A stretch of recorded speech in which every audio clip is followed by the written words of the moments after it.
In September of 2021, we launched one of the biggest campaigns that TBJ has done as an agency, but also one of the biggest campaigns that CSO has done, especially when you look at the spectrum of issues that were being asked. And it was such a big campaign that within 48 hours, it was viral all over internet. And with that comes criticism, a lot of it. I think in the first week of the campaign, I had the opportunity to speak with a lot of people, critics from the civil society, critics from the government, critics who say they have no one's brief, critics who says they have no dog in the fight. They are just criticizing the campaign or what they see. And it's easy to word that off and say, these are just people who, it's easy to call your critics haters, but that's the worst thing you can do for yourself.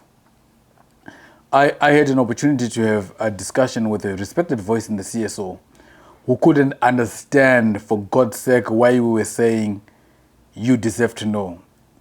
And I had to explain to him that Zimcode is pushing this campaign. They have all the research, so they know. They want you to know, and you are the audience. And it goes back to campaign planning. It goes back to audience building or persona building and say, who are we speaking to?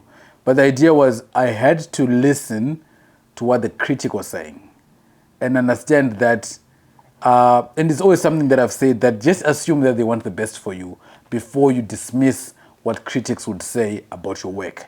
Just assume that they want the best for you. One of the things that I do with colleagues in the industry, like I've got agencies that we work with or that we compete with even. There's an agency called 11 Dogs, where we can even send them our whole brief in our response to that brief and say, you guys, what do you think about this? And they do the same. The idea is we understand that when these guys criticize us or when we criticize them, it's coming from the best of the interests and the best of the intentions. And there are people that you don't know who would still criticize you. The advice for me is, before you dismiss any criticism, just assume for a bit that they mean well and they have the best interest for you, because you can take lessons from that. And well, if they don't, you can still throw it away. But you've got an opportunity to learn from people who criticize your work. And one thing that I've learned from actually having to meet criticism and having to meet with people actively criticizing, because when someone calls you and say, oh, I've seen the work that you're doing, I think it's amazing, I think you can fix A, B, C, D, or I don't agree with A, B, C, D, they are doing this because that's what they see. So one thing that you may have to acknowledge at some point is there are blind spots in any campaign. There are blind spots in any business. It's like someone criticizing your business.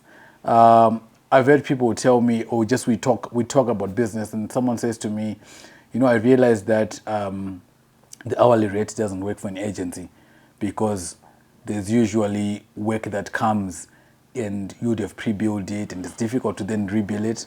And when they say that, they're talking about what they prefer, and then they may actually be criticizing what you're doing.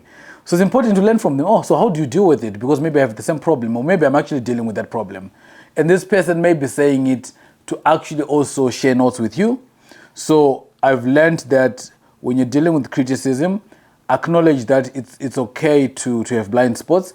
It's okay to refine your model as you go. Just as we said that we reiterate the steps of the campaign, not the objectives. I think our objectives are set in stone, but we can always revise the steps we're taking, because there are things that we may not see that may matter now, or the things that we can totally overlook. I think in any campaign, or even take it as a business, it's easy to overlook a lot of things. And once I'm talking of people who create a business plan and try and raise money and then execute it.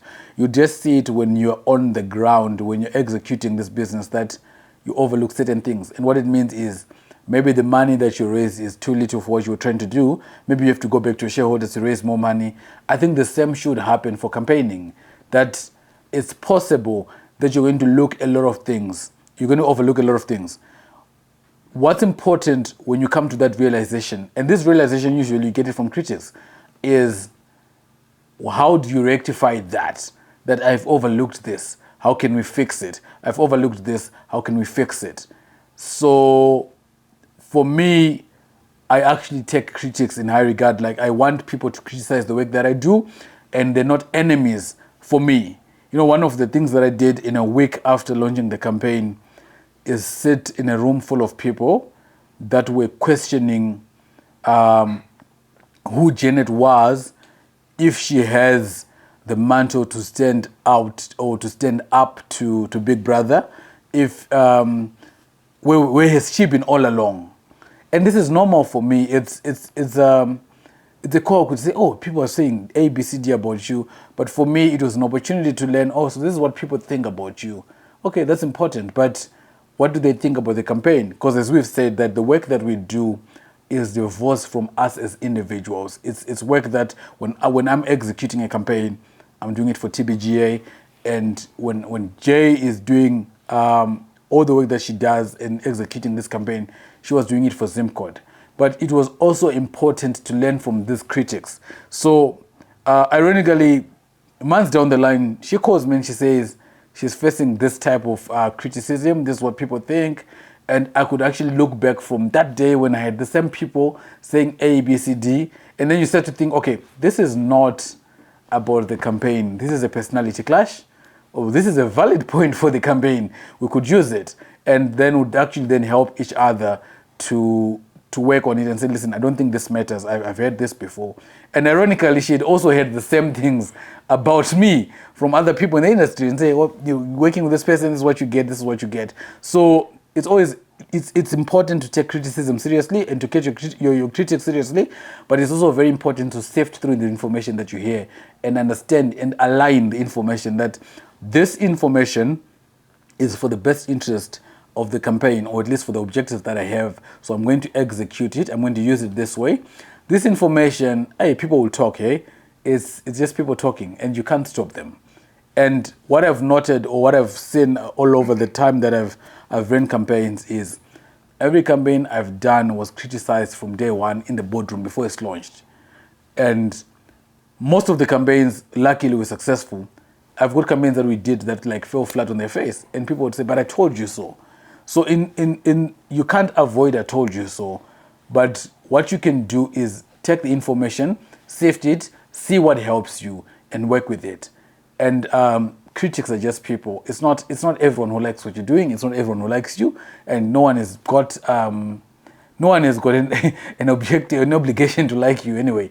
So take the intellect, take the idea, take the wisdom out of what they are saying, and see if you can actually use it for your advantage.